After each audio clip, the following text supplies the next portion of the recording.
7:08. We're going to call this meeting of the Affordable Housing Trust to order. We do have some remote participation, so we're just going to do a quick roll call. Sarah, Present. Colleen, present. Matt, Often is present. Nicole, Present. and Brittany. Present. Excellent. Okay, so first up, we are going to discuss the Community Preservation Committee grant agreement, and Miss O'Donnell's on Zoom with us to cover that.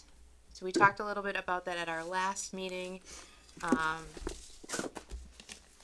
I know I had some input on the last one. I don't know if anybody else had some additional input, or if Kathleen can hear us. I can. Oh, hi, Kathleen. Hi. Did you want to discuss the agreement at all, or anything that you noticed on it? Well, actually, I was laughing because the form that you are using is from the Community Preservation Coalition website, Yes. and I'm the one who drafted it. So you love it. Yeah, Hey, So- I Best totally love agreement it. ever. Over the years, there have been little modifications made to it, but yeah, that's sort of the one I still use. So now I'm gonna feel real bad picking out the stuff I picked out on it. No. I mean, as I said, it was a long time ago. It was like 20 years ago when I did this. So things have moved on since then. So I'm perfectly happy to to alter it, discuss it. Any questions that you have. Okay, great. So I'll open it up to the committee first. Does anybody have any notes that they want to discuss or review with Kathleen? So this grant, it's a grant for the Community Preservation Committee of Grafton and the Affordable Housing Trust. Yeah. Yes. I mean, I'm on the Community Preservation Committee in my town, Mhm. and we have an affordable housing trust. So we actually usually use these kinds of grant agreements to sort of talk about how affordable housing trusts are going to be using the funds. And so in some situations, you will have a general kind of grant because everyone knows the Community Preservation Act requires that 10% of the money be set aside for affordable housing purposes. And so the Affordable Housing Trust is a perfect place to put those funds. But you may also have a situation where you have a specific project. For example, we had a $400,000 request for a specific senior housing project in our town. So we have a grant agreement that is for that particular project. So that $400,000 can only be used for the particular senior project. Got it. This year they have, like, I don't know what you folks are thinking about, but what we would sometimes do is just sort of a general grant to the Affordable Housing Trust for affordable housing purposes and not have any discussion about any particular purpose. Okay. So you wouldn't necessarily set up the grant agreement to say this distribution to Affordable Housing Trust versus Community Preservation Committee. No. It's the Community Preservation Fund. The committee has an agreement with you Okay. to say, okay, the committee is going to give you, or a town meeting is going to vote to authorize $100,000. Usually these are after the town has voted. So we will say in the grant agreement that, okay, under article, as it says here, the May town meeting in 2013 voted to, $100,000 for the Affordable Housing Committee. And so this grant agreement just solidifies the sort of application that was submitted to the CPC for the grant money. Makes So sense. go ahead. Makes sense. Thank you. So I'm on the CPC in Grafton as well, and we've been discussing this, and we definitely want to make it more of an overarching grant agreement. We don't want to have them be project specific. It's just a kind of a Yep. one-time agreement saying that, we can update it as the years go on if we find something, but that's for sure. And one of the big inputs the committee had for us was that they really want to make sure that we're tracking the CPA dollars separately from other trust dollars, which I've been working with the town accountant on trying to figure out the best way to do that, because right now everything's it's all in one account. So we're teasing it out, and it's becoming kind of a laborious project, but it's helpful that we're also spending a lot of money right now, so that's Yeah. get some of it out the door. So on the first page, the on the side notes there, depending on the community, the grant agreement will be signed by the Community Preservation Committee, elected officials such as the selectmen or both. Can we have it just amended so that the grant agreement is just between the CPC and the Affordable Housing Trust? Yes, I mean, as I said, that, this draft, as I said, done in 2013. And different towns do things different ways. The ones that I'm drafting for my town of Milton are all signed by the committee, not the committee, not the select board. Right, So- yeah, it kind of goes throughout the draft. Yeah, So yeah. if we could just Okay, amend it so it's just CPC and the Affordable Housing Trust, that would be good. yeah, okay. On page 3, deadline for completion of work, if we can just avoid any deadline language, because this is just an ongoing Yeah. agreement. Yeah. Okay. So, I guess I had a question about 3C. At the discretion of the CPA grant, the grant could say that no funds can be used for the operation of the trust, or it could be used an amount other than 10%. So we definitely want to make sure that we can use CPA money for the operation of the trust, to pay Amber or, whoever's in that role in the future. So make sure the language can accommodate that. Well, yeah. I mean, you have to sort of, that's going to be a question for the CPC. And the guidelines, it's funny that, community preservation, coalition director, Stuart Saganor, hated affordable housing trusts. And so this provision in C is really something that he wanted to put in because he didn't like it. He didn't like the fact that CPA money could just wander off to the Affordable Housing Trust and, be used for absolutely anything. So this was something that, he kind of insisted. And I think it sort of depends. I don't have this in my, my drafts when I go to when I'm drafting them for the Affordable Housing Trust in Milton. I haven't had that requirement. I haven't mentioned anything at all. Yeah, I mean, I'm okay with just taking it out if you're saying you've removed it from yours as well. Yeah. Of course, the Grafton CPC will get a copy of this once we've seen it, and then they'll give any Right. feedback. But I'm sure they would be fine with that. Just like with B, I have that just striked out as Yeah. all together because we give an update of every month to the CPC. So having a written progress towards completion of work, we're already doing that monthly. So I think just Yeah. taking that out, or Well, I think we could instead you don't have a completion date, we don't have a project. right. So, that's a whole sort of change on this entire agreement, is that it's sort of combined with it's drafted with the thought that there is a specific project. Yep. And so you sort of have to recast it a bit to take out that sort of thought. But I think it's still not a bad idea to sort of say that you're going to do monthly updates to the committee, if that's what you do now. Yeah, that's what we do now because right now the CPC has an Affordable Housing Trust member on it. Yep. It's not a permanent member though. So when my term's up, let's say, or Yeah. that might not be a forever thing. Right now, it is happening. Yeah. So I don't know how we want Well, to we memorialize can say that. sort of update, as requested. Oh, that's true. As requested, it's perfect. Yeah, that's good. Instead of monthly. They may not want to hear from you every month. That's pretty true. Well, they want to hear from us when they have a problem with us. So Well- the record keeping part 2, I know that that's going to be something that they are really going to key in on. And I don't know if there's a way to reference the specific MGL chapter 218 Acts of 2016 Act of Modernization Municipal Finance and Government, where the whole record keeping thing first got brought up in section 10, or if there was a way to, because for them they're really focused on having the records be separate in accordance to that MGL. So that's going to be the big thing from the committee. I know that they're going to want to see in this agreement. Okay. So, yeah, I mean, I don't know that I would put in, a specific statutory site.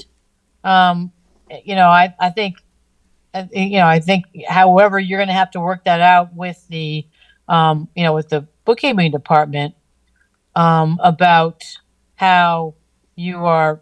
I mean, anytime you're withdrawing funds from wherever they're keeping the Affordable Housing Trust money, you're just going to have to be tagging it that it's coming out of that particular bucket.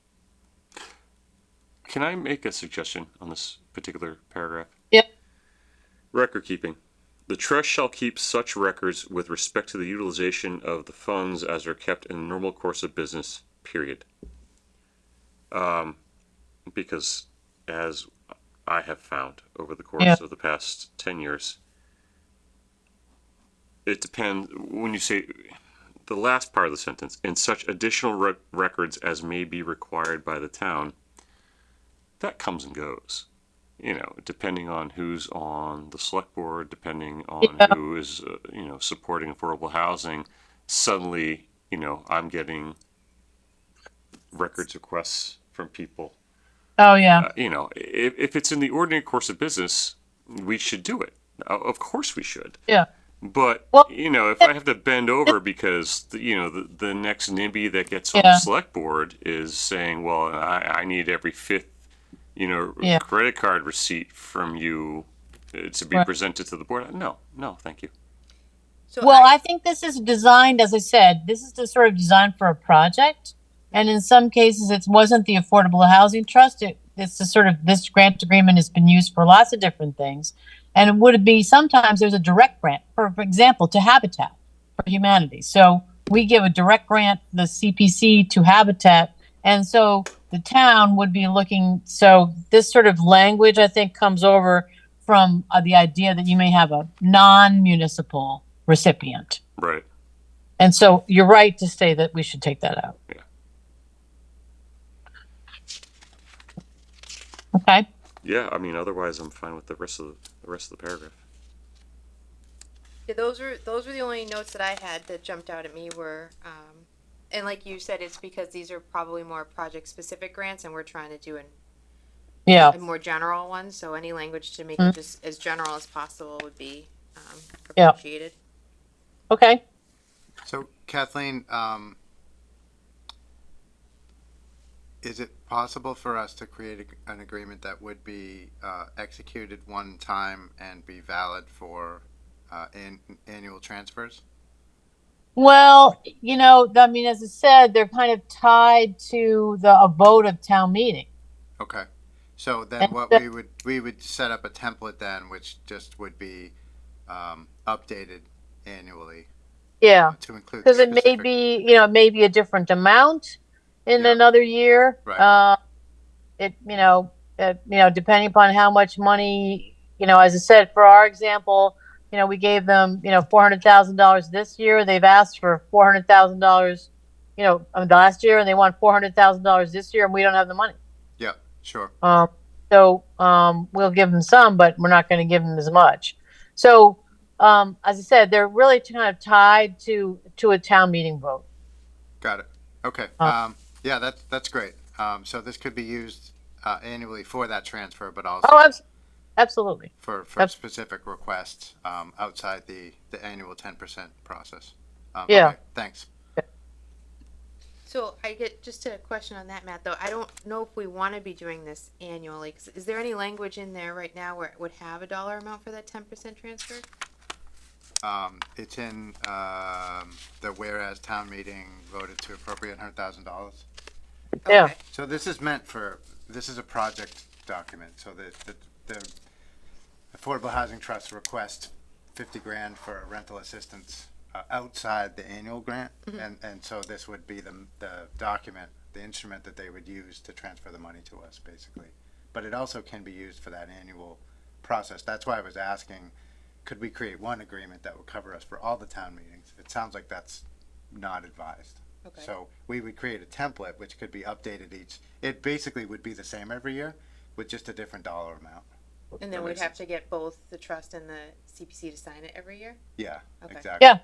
Yeah, and then if we had any extraordinary requests, like, hey, we've got a project that is gonna require above and beyond the 10%, or funding we don't have in the bank account, but we're gonna ask CPC for a specific project, then this could be used for the same thing. And then they would update the dollar amount and also probably the usages to say, here's the project this money has to be used on, and any other terms that they want to attach to that with tracking or. So is that how you envision it? After we get this signed the first time, it lives with CPC and they update the dollar amount and we sign it according Yes. to their each year going forward? That's how I would see it. I would Okay. see this as their document Okay. to the instrument they would always use anytime they were giving us money. Yep. They would always use this to grant the money to us. Okay. But I'm not a lawyer, so. But you're absolutely right. Okay, all right. That's how I understood from the conversation. So yeah. Don't bill us. It's too late. All right, so You're that's already $1.10 into me. I've only been here 5 minutes. so that's perfect. All right. Does anybody else have any comments? And Ed, do you want to take over the meeting so I don't? No, I like it. Separate Keep separate doing your toes keep now. doing your thing, You're on man. a roll. I like it. This is way easier. All right. So Kathleen, I know you had a hard stop at 7:30. So if you don't have anything else, and we did have one quick question on GSX, if we can jump ahead. Did you see Yep. anything on the most recent draw request that you would? That was, no, I did not. Fantastic. Thank you. Does anybody else have anything for Kathleen before we let her go? Nope. No. All right. Well, thank you so much, Kathleen. And then Thank you. you'll So- send us over a draft with some of our suggestions in it. Yeah, I'll send this over on Friday. Thank you. Wow. Thanks so much. Thanks, Kathleen. Good stuff. Thank you. I'm off to Springfield tomorrow to talk to people about ADUs and something else. So, but I'll be able to do it on Friday. Enjoy Springfield. Yeah, it's a long drive It to is talk a for long drive. 20 minutes. That seems sort of stupid, but there we are. Enjoy that. Anyway, I'll listen to a book. Maybe or you can something. strong arm them into a Zoom option. Oh no, they keep saying it's so much better to do this in person because we can, Yeah, Um, for the people that uh, live locally. Yeah. All right, great. Thank you, Kathleen. Kathleen. Thanks, Kathleen. Thank you. Thanks. Right, bye-bye. All right, next on the agenda is updates on the Snow Road lip, and then consider to vote a letter of support. So I will hand it over to Amber for the updates. Any updates? No, No nothing updates big. from you. Okay. ZBA hasn't. They're meeting tomorrow. Yeah, All right, but so then, I don't think that there's been anything new since your last meeting. fantastic. The letter of support, did everybody have a chance to read it, and any thoughts or edits you would like to make on it? I think it's well written. I think that it gives the ZBA an indication of where this board is at. I've heard from members of the ZBA that it's helpful for them to have some input from people who are in support of housing developments, because typically what they hear is, opposition all the time, constant opposition. So I think this is concise. I think it's to the point, and I think it's well written. So thank you for doing that. No problem. So if there's no other input, we can just vote to approve it and send it to the ZBA for their meeting tomorrow, so it's part of the record. Perfect. All right, I will take a motion. So moved. Second. I have a motion and a second. Any discussion? Hearing none, we'll do a roll call. Sarah, Aye. Colleen, I, Ed. Aye. Matt, Matt, aye. Brittany. Aye. I'm looking at Nicole though. Nicole, Aye. Dan. Aye. All right, motion carries. Okay. And now we're on the updates for 17 and 27 Upton. So there was a letter in the packet from Mass Historic. They got their approval, so they're good to go there. And then for MassDOT, they're finished with their inspection. They just have to get it finalized, giving them their access. Perfect.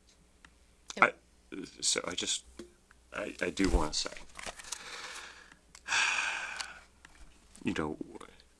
Deep sigh. sorry.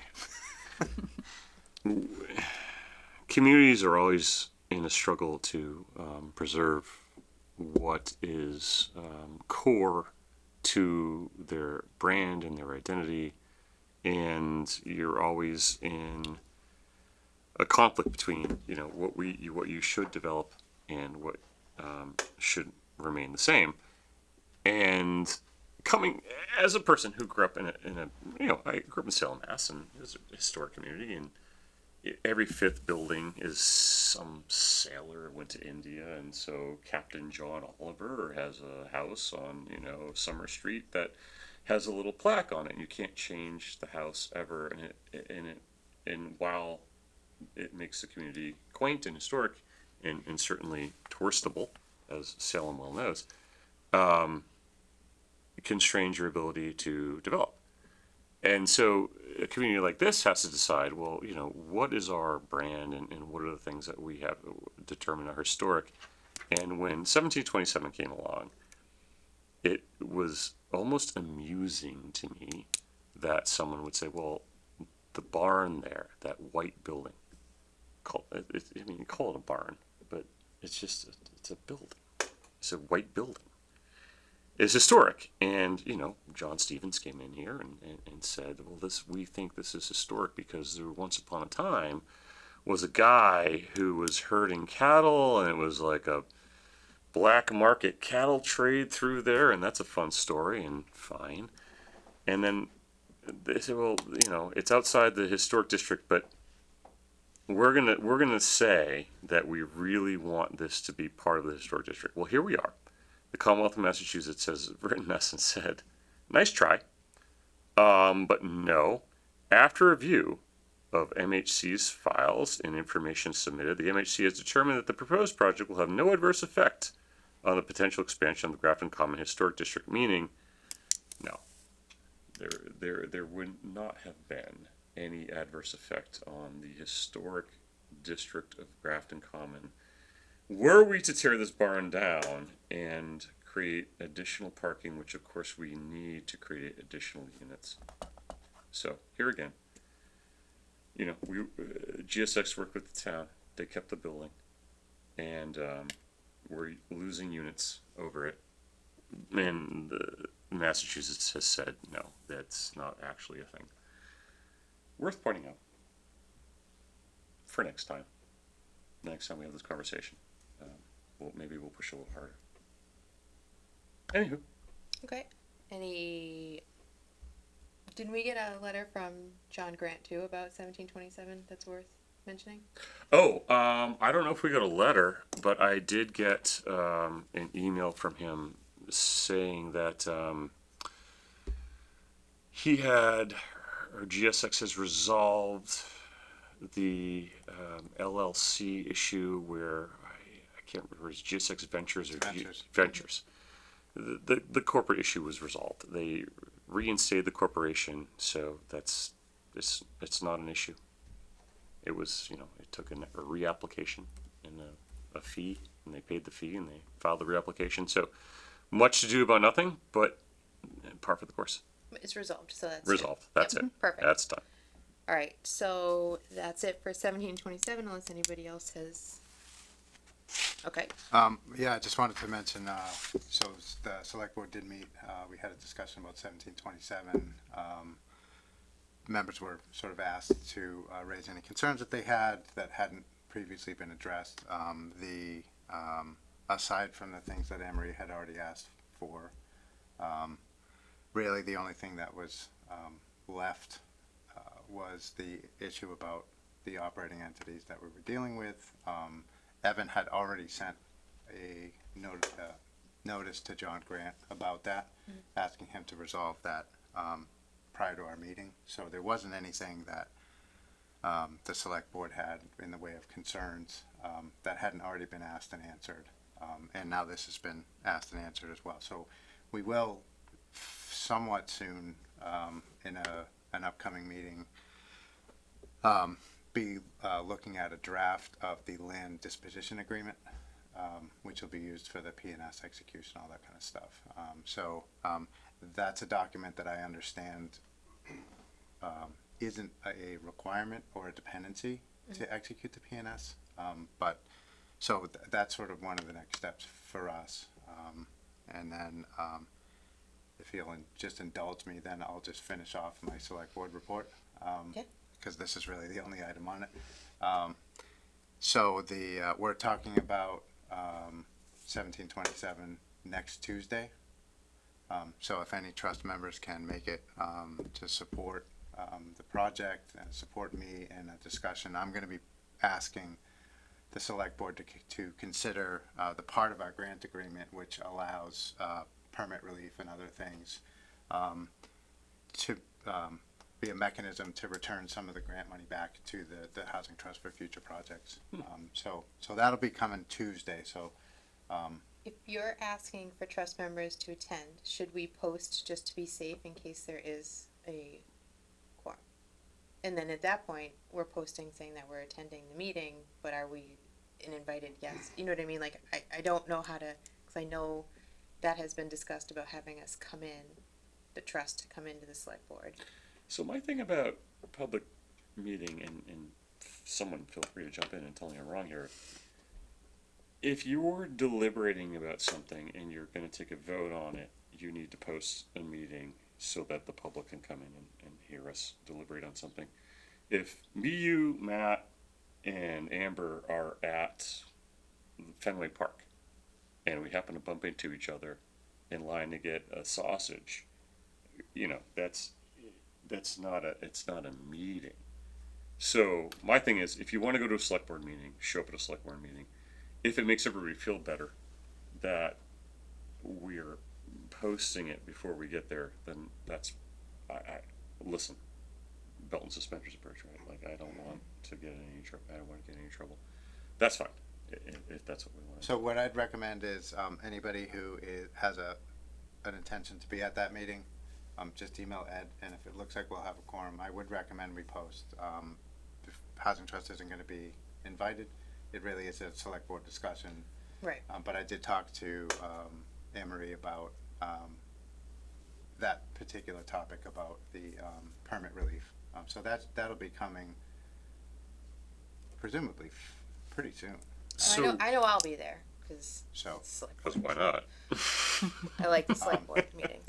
But So, and I'm happy to give her a heads up that that we'll have some Housing Trust members there, but mostly just because this could come before us, and it is before us, like chronically. As the way that I understood, because we had this issue with CPC coming and commenting at a select board meeting, the matter that they were commenting on, I think in the response to the complaint, was that it wasn't something that was within their purview. I think this is because we Right. have a grant agreement with GSX. Right. So I would feel better if we posted something if I we're going agree. to have a quorum. Yeah. So that's my recommendation. There's no harm in it. Right. You have a hand on. So just real quick, Hi, Dan. Sorry, Dan. Hi. So with that specifically, I think we also shouldn't rely on that ruling from the AG not being capriciously overturned, because the matter was whether to change one of the community what are they called? The at-large seats to an affordable housing trust seat. And the AG bought the argument that that's not under the purview of the CPC. But then after that, the CPC took a vote to oppose that change at town meeting. So is it under their purview? I mean, they took a vote on it and they used their official capacity as a committee to weigh in on it at town meeting, which I think kind of arguably makes it under their purview. So I think we should just err on the side of caution. I guess I don't know if any of you guys have a friend at the AG's office who could make it rule in our favor, as it was suggested by somebody else, might have happened by CPC. So I think we should be careful that we don't end up getting another complaint and getting the opposite ruling with no real explanation about the difference. I agree. There's the legality of it, but then there's also the optics of it. Yeah. And we just don't need another thing. So Yeah, Can we just agree to post that way if somebody changes their mind on Sunday and decides that they wanna come, Sure. we're posted? Yeah, Is that's that, okay, fine. awesome, Better be safe than sorry. love that. Oh, so Matt, a couple of questions. Yeah. When we talk about land disposition agreement, it's not something we've talked about a lot here in this committee. I don't know if you have any insight as to what that means, but I really, to be honest with you, I don't. So what are we talking when we talk about land disposition agreement, and how does that impact the trust, if at all? I don't think it impacts the trust at all. It is connected to the transfer of land from the town to GSX. And it was something that Harrington Heap recommended that we have in place. I see. So based on that memo that they sent us, they had outlined in there that something that they would recommend, just best practice wise, is to have a land disposition agreement to basically the instrument to actually transfer the land over. So As opposed to just a deed? I don't know. Yeah. I'm not a lawyer again. But so Yeah. it'll be coming before the select board. And of course, it'll be on our agenda. So you guys, I'll give you guys a heads up before it comes. So I'm not really sure. This has Honestly. been a thoroughly discussed project. It is very thoroughly discussed. So we're going to be discussing it again on Tuesday. And I look forward to This coming Tuesday? I look forward to the discussion. Okay. It's the 12th. Yeah. 12th. All right. Got a hand in the audience too. Oh, Sure, why not? So before we move, You Wait, just- hold on, you gotta do the thing. are you chairing now? all right. Well, no. Yeah, we can, you can, you're the chair. You're in the seat. Wait. With the Microphone. mic. No, I Absolutely. know. Okay. You can, Use you can it sit at the wherever- chair wherever too, they you want. don't have to be at the podium. Yeah, that might be easy. Yeah, yeah. I'll try to make this brief. So, Bob So, Carroll. name, address. Yeah, Bob Carroll, 72 East Street. Bob, how are you? Good. It's good that we've got some clarity as far as the LLCs and the organization. I look forward to that in writing and seeing what Mr. John Grant puts forward. I guess the only question, not going into a whole lot of detail on the bills and all that. From what I'm given to understand and read in the purchase and sale, the extension, the permitting and permit approvals all need to be completed by April 1st, 2025. Or the agreement needs to be, and can be extended for one more year, right? Given what I see in the bills and the correspondence and the progress, has anyone reviewed any of these construction documents that they have as 83% complete, and any submittals? Because I checked on Town of Grafton, there's no submittals, there's no permits pulled, and here we are sitting in the middle of November essentially. So we have an attorney who's going through each and every invoice that is sent to us. Are you asking us if we are following up on whether or not the work behind the scenes for the invoices is done? So who audits? The attorney looks at the invoices, but I look at the invoices, and I do this for a living, so You look at invoices for a living, I do. for construction? For IT, not for Okay, but construction. not for construction. For project management. So you're not a construction manager, you're not a project manager? I am a you're not project s- manager, yes. But not for construction? This is true. Okay, go on. But when I review bills and month over month, they have the same meetings on the same dates in multiple submittals. I don't know who's reviewing these or why that would be the case. Attorney Kathleen O'Donnell, Okay, who is the former president of the Massachusetts Bar Association, right, is reviewing this for us. right. So that's fine. If you guys are good with that, We're very good with it. okay. But the corollary, the next question is, if we're saying we're progressing, and last month it was 43 to 73%, and now we're at 73 to 84% with these construction documents, and essentially almost 100% done. Has anyone seen any of these?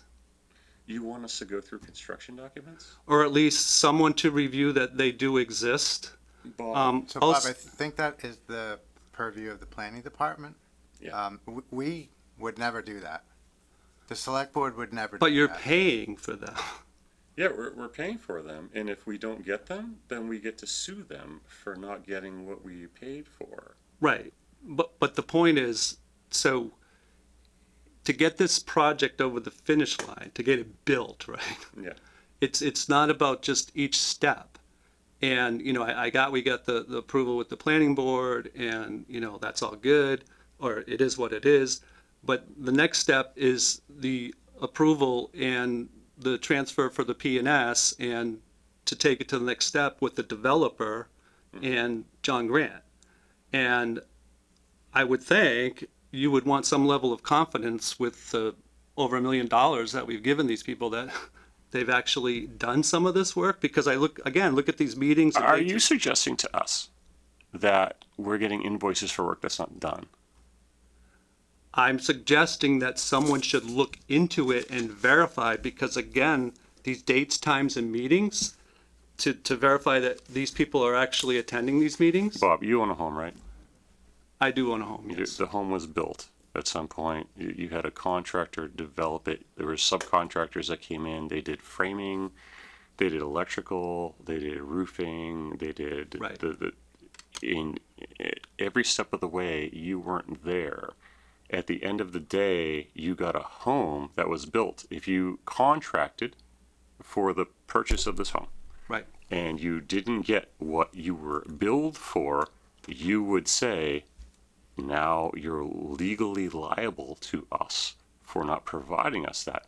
It's not our role to sit there and go through and say, okay, John, did this meeting happen? Did this conversation actually happen? To what end, Bob? At the end of the day, we've got $1.8 million Right. that we are investing in producing affordable housing units. And if we don't get them, you're liable to me. Okay? But otherwise, the volunteers on this board, that's not our role, man. I'm sorry. Right. You have a hand on Zoom real quick. Dan? Yeah. It sounds to me like you're suggesting that GSX is possibly committing fraud and submitting invoices that are totally falsified for work that was never done. That is a huge accusation, and I would like an answer to why you think that is possibly happening here. So I'm asking questions. I'm not making any accusations. So This- I look at November. That's I'm gonna call BS No. there. That is not how you just characterized what was going on. The way that you framed your commentary, your questions and your concerns was very accusatory, and I think everybody who just heard what you said would agree with me. Okay, so I'll pull back from that, and it's meant to get more information, whether it's John Grant or whomever, but certainly as To what end, though? Yeah, I guess we'll you hold on a come second. to these meetings and you so the end you is chuck out accusations and you have boards and committees all over town chasing. How would one Conspiracy theories. It's a conspiracy theory. Hold on, Let's hold on, stop hold on, doing hold- this. Hold on. wait. Because we all need to be accountable here, and that's fine.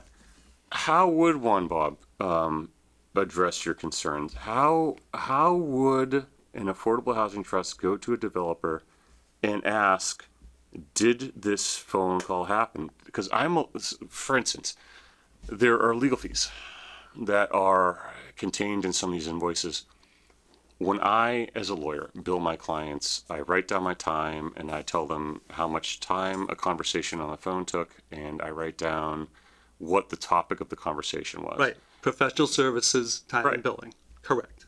What do you expect the trust to do to ensure that the conversation happened? Do you want me to talk to John and say, John, did this conversation happen between you and the attorney? No, Ed, but in these invoices, I would expect exactly what you're describing, when these meetings took place, who was in the meetings, when the meeting started, and the duration. I do time and billing all the time. We all do And, time and tie and Bob, bond, that's how they do Bob, theirs. we all do time billing all the Right. time. We have a grant agreement that basically gives these guys $1.8 million to Right. give us units. I want the units. I want the units. Do you? I do. Okay. And if we get them, I don't care if they spend half an hour and they say it's a half an hour and they give me a narrative about it. It's okay. Right. So again, bringing this back to the 40,000, and all I'm looking for, and again, all these statements and the duplicate, who cares, right? If they deliver and produce, what I'm saying is, at a minimum, they say they have a project plan, and how they're going to meet the plan of action and milestones to make the submittals and secure the approvals from the building department to do their project. So it should be a simple project plan, and where are these submittals and documents, and has anyone viewed them? And there should be a series of dates, because those have to be approved unless you want the board and to go to the Board of Selectmen to grant another extension. As Matt said, that part of it, that's the planning department stuff. That has nothing to do with the Affordable Housing Trust. Right, they weigh in on the specifics, but to actually, I would think this board would want to see progress and know that it's on track and that they are doing, because again, your line in the sand here is April 1st. Yeah, well, I think we have progress, and I think we know it's on track based on what the planning department is giving us, because we're relying on the planning department for that. It's also the assessor. So, we do updates at milestones to increase the tax assessment on the various stages of the project. So this is something that is being tracked. The progress of is being tracked by the town. Again, not something that the housing trust would be engaged in. The other thing is that we're in a good faith partnership with this developer to be sort of, I don't know. You act in good faith. As a partner. So when I do. go up to get on my train and I look across the street at the lot that's been cleared, right, over on Pine Street, and then he went in front of the planning board and asked for an extension for that project. So But Pine that's a- Street's a that's a different different project. project. I understand that, but That's it's not in front of the trust, so we shouldn't really talk about that project. okay, but it's the same developer. But it's not in front of the trust, so But it's let's it's stick an to entirely what's- different project, financed by entirely Okay. different people, and it's got different partners, and it's a different situation. The trust role here is to monitor what is being spent and how it's being spent. We get invoices in, our attorney reviews them, she determines whether or not that is within the purview of the grant agreement, and if it is, it's our role to fund it. Right. And, right, I would think the end game here is all these submittals and approvals for April 1st of next year. Yeah, And here we are, November. and that's right. Okay. All right. So I guess with that, I'll wait and see, and, we'll see where we are Q1 of next year. We will. All right, thank you. Can I ask you a question? Yes, sir. What is your deep down problem with this project? Speaking candidly, my deep down is it's not really what we asked for. It's too big and it's just too much for the location. Now, granted, anything is better than what's there. So it's more about the details and the specifics. And the other part is, again, based on my opinion and doing this stuff a long time, I really don't have a good feeling about this developer based on everything I've seen. Okay. But again, that's my opinion, and it remains to be seen. If you look at all of the different LLCs and the shell games and what's gone on, and that we had to have counsel, and if you look at the documents that were executed, right, including the original bid under businesses that did not exist, I have problems with all that. So Bob, the trouble with when I get some of your correspondence, you typically say this is part of my job, this is in my role, Right. Talking with people who actually deal with the law, I'm not a lawyer. but you portray one on TV. No, this, It's- no, no, no, no, you- wait. Well, then You let Matt finish. consistently represent yourself as somebody who has deep expertise in these areas. But when I talk to our town council, what I hear is a very, very different story. And what I hear is you don't really need to worry about that stuff. When you need to be concerned is when we transfer the property to the entity. That's when you need to be concerned about it, because the common practice, the most common practice, is that you do have all of these different entities that are doing business as whatever the names they're currently using, and then at the end, But they're legitimate businesses, man. so Bob. this guy re-registered, right? Paid his Right. $500. He fixed it after the fact. Of course he did. doesn't Like invalidate every the other PNS. LLC in Massachusetts. Have you ever opened or owned an LLC? I have not opened, I've helped people open an LLC, yes. Okay. So you understand. Pay you $500, Yeah. register, It's every year you need to. Bob, It's not a big deal. It's thank you. It's not a big deal. Right. But again, doing that after the fact, and why, if it's such a non-big deal and trivial, why didn't he do this ahead of time and have all the ducks in a row? Because it is trivial. So back to Matt's point, in my practice as in information security, right? One of the functions is risk and risk assessment. And there's forms and templates and data collection and data gathering. And they're many pages long. And you look at all these things and you're able to develop a profile. And that profile is then passed up or, reviewed by legal or Bob, I'm whomever. going to just stop you there. Again, I'm going to call BS. I do identity and access as a big part of my role. Right. I deal with our security professionals. I deal with professional auditors all the time. You have no expertise to assess risk in this environment. You just don't. And you keep coming and saying that you have all this expertise, and you keep throwing stuff at the wall, seeing what'll stick. And it's very clear that what your purpose is to try to poison the relationship somehow with the developer because you don't trust them. Or you don't like the development. We're just not. Or it's too we're not big. playing that game. Sorry. Sorry. Bob, I'm sorry. Like, our role here is to develop affordable housing for people in the most competitive rental market in the United States, in Worcester County. Okay? That's wild to me that Worcester County is the most competitive rental market in the United States.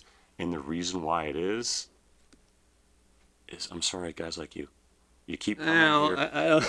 I don't know if you could pin it on one specific No, I can't. fact. No, I can't. It's ZBA, it's planning board, it's when people show up at meetings calling us fraudulent. Okay, that hit home with me, and I'm sorry, but as Matt said, we're calling BS on this, man. Right. Like, there's nothing more to talk about with this, so I thank you for your commentary, but good evening. Okay. Well, we can agree to disagree, We will. and we'll see come April where we're at. Yes, we will. And again, no one's going to be more enthusiastic about, I told John Grant this. I want to see a shovel in the ground, man. I want to see shovels in the ground. I want to see housing go up. I want to see people If living memory there. serves, he was at the final planning board. He said this fall, right, that there was going to be shovels in the ground and site work. No, I don't think he said that. I think it was coming up that the permit approval, because he has to wait for permit approval. The decision just got entered a couple weeks ago. So Yeah, he had to get through the appeal period and all that. John wants Because John again- wants, John wants his shovels in the ground. Like that's the sooner he gets it built, the sooner he starts getting profit. That's his goal, is to start getting profit from this development. So he's going to move it along as quick as he can. because you guys and everybody else who wanted to threaten a lawsuit delayed it as much as humanly possible. So what now? You're going to come back here and say, well, look, it's slower than it was promised. Okay. All right, goodbye. See. Anyway, moving on. Colleen. Updates on lot 74, 52, and 48 at High Point Drive. I think that's gonna be from Amber. So the select board voted to let the trust take, lot 52. The other two were already good to go. So now we just need to start talking about, issuing an RFP. So how we want to go Do about we that. want to go to the ZBA first You and could. determine what one's the market rate one before we do the RFP? I think that would make the most sense. That Yeah. makes no sense. Yeah, makes Um, sense. And then, so I don't know what that process looks like on our end or how to even do that. Does anybody know how to do that? I actually don't. I guess my suggestion would be to reach out to Bill McCusker and see what his preference would be on that. Okay, so we'll just keep that on like a standing agenda item so that, you know, we can update it as we're going, but everybody agrees the next step would be to go to ZBA and get that one squared away and then an RFP and, perfect. Okay. And then I think goals workshop is, Yeah. So we had talked, Fiona and I had talked a little bit about what we really wanted to I'm sorry, I'm way back here on the microphone. To see out of the goals workshop, I finally remembered what it was that I had looked at that I had mentioned to Fiona. There was a video that MHP posted that I found on YouTube, but there was a workshop and it had a few different people, one from MHP, one of them was from an Affordable Housing Trust member, and one from the state, about best practices for affordable housing. And it occurred to me this morning, I'm like, oh, that's what Fiona was asking me for. So I will forward that on. But otherwise, I think what I want to do is prepare for you all that video and a package of materials from largely MHP about best practices, and then we can discuss those things at the next meeting. But that was it. okay. And then we're having a specific goals workshop, Yeah, right? so that's the idea. So my vision of this is to, not to reinvent the wheel on affordable housing in Massachusetts, but to determine what makes sense for us. As you had mentioned, we have a certain amount of money that is added to every year by CPC, and some of it is going to GSX.